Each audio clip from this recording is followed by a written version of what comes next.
Hello, here is the IT assignment for Concordia University, and we're going to start with the introductions about the simple function of Word docs. So we know that nowadays we're going to use Word a lot for documents and other assignments, or if you're working you're gonna do stuffs around it. So there are shortcut keys inside Word that can make your work a lot more easier. We have cut key. You can see I have a sentence here, and we're gonna use Control plus X to cut it off. And we have print keys such as Control plus C. You can print the word and use Control plus V to paste it. Now I have a search button for you, which is Control plus F. You can navigate wherever you want about the sentence inside your document. And you can replace the sentence via Control plus H, and you can go find, replace, or go to inside your Word document. You can locate your sentence via Control plus G, and here are find and replace. You can bold it via this button here, or we have a shortcut key, Control plus B, to give it a bold. You can select all via Control plus A to Control plus A to select all, and Control plus S to save your document. Also, you can underline your document via Control plus U. Okay, about selecting the text. You know we're using mouses nowadays, so we click once to select a line, and we double click to select a paragraph, and we triple click to select the entire article. About using the keyboard, you can use Control plus click to select multiple times, or Shift plus click to select the whole paragraph. And also we have replace. Let's press Control plus H to enter and find the replace interface.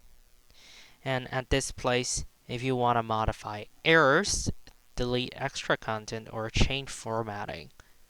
And it also have a lot of other functions, so on. And we have tables and charts. About how to quickly fill a table with large blocks in text, you have the insert table in front of you. And you can add a table how big you want inside this insert button. So if resizing the table is a little bit difficult, you can click on the out of it to control the table size like this. So you can make it bigger or smaller. So if you want to create a line break within the table, there's a shortcut key which is Shift plus Enter. Okay, it can bring you a much more longer table. So now let's move on. Let's move on to how website text should be presented in academic work in order to avoid plagiarism.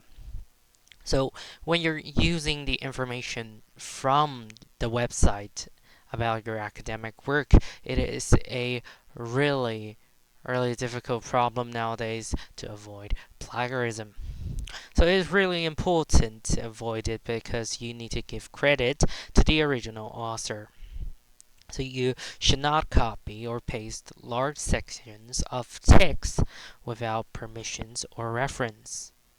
So instead, let's read the information carefully and rewrite it in your own words while keeping the original meaning. So this is called paraphrasing. You can rewrite it by your own ideas And that's great. So if you use the author's exact words, you must put the text inside quotation marks and have a citation. So any of your work includes a full reference to the website or to the book. This allows readers, professors, or teachers reading your academic work able to find the original source and shows that you have used reliable information honestly.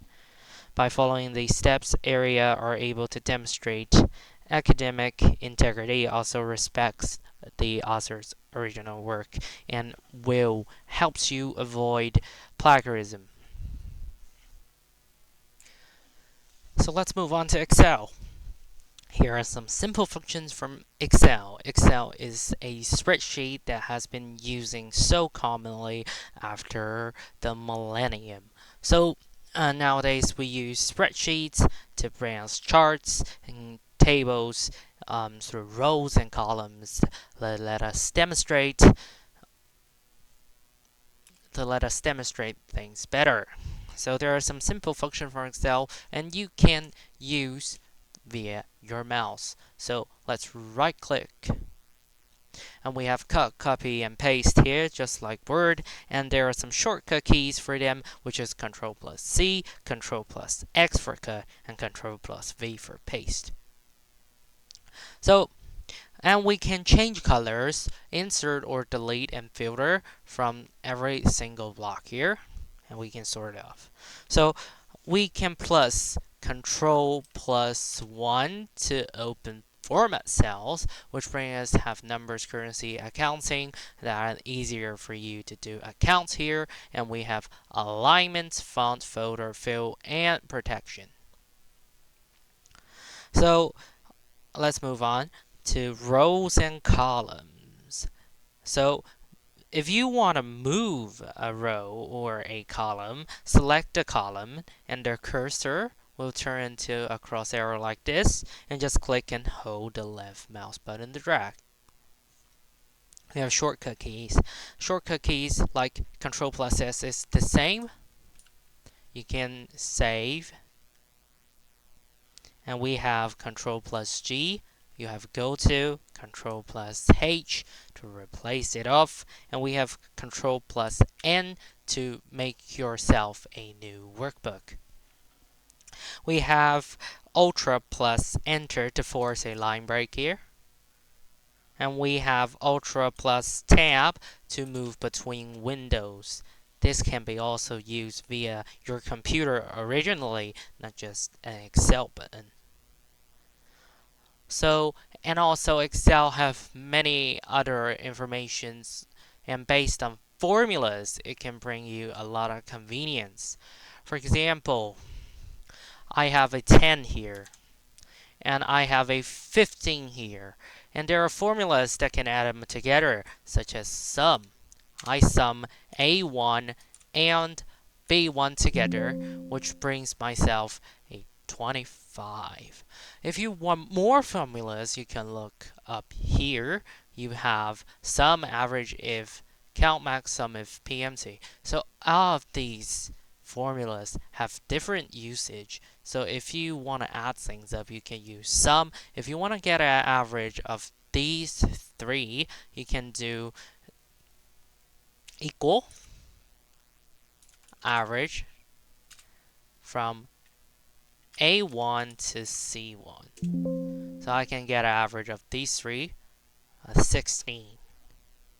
So types of formula that can be applied to data in a worksheet. So spreadsheets are a useful computer program, and one of the most important features of a spreadsheet is the use of formulas. A formula is an instruction that tells the spreadsheet what calculations to do.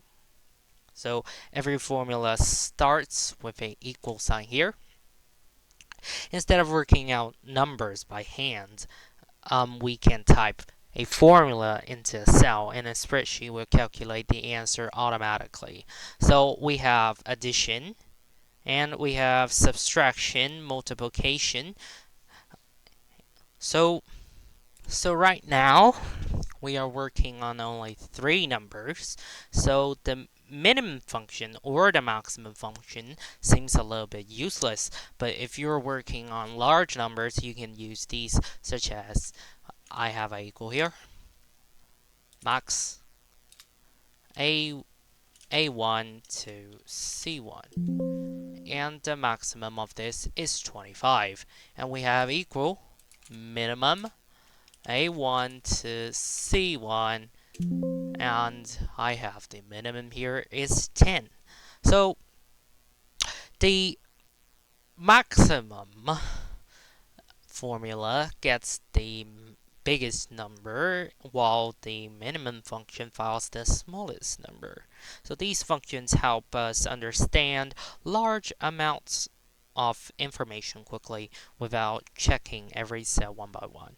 So any more advanced formulas can make simple decisions. You can find formula on top of your Excel note. For example, the if function checks whether a condition is true or false. It's gonna be easy for you to check your students' homework. If you're a teacher doing tasks, you can use if B2 is equals to 50, and a student can get a pass. So it's easier for you to check it off via this rather than watching by your own eyes one by one. There are other useful functions includes round, which rounds a number to a certain number of decimal places. But right now, we have straight numbers, which cannot be used via round. Right now, these days, that formula can help students, teachers, workers organize information, reduce mistakes, save time, and make better decisions using clear and correct data. So use formula much more in your future Excel spreadsheet. Formulas make calculations faster, easier, and much more accurate.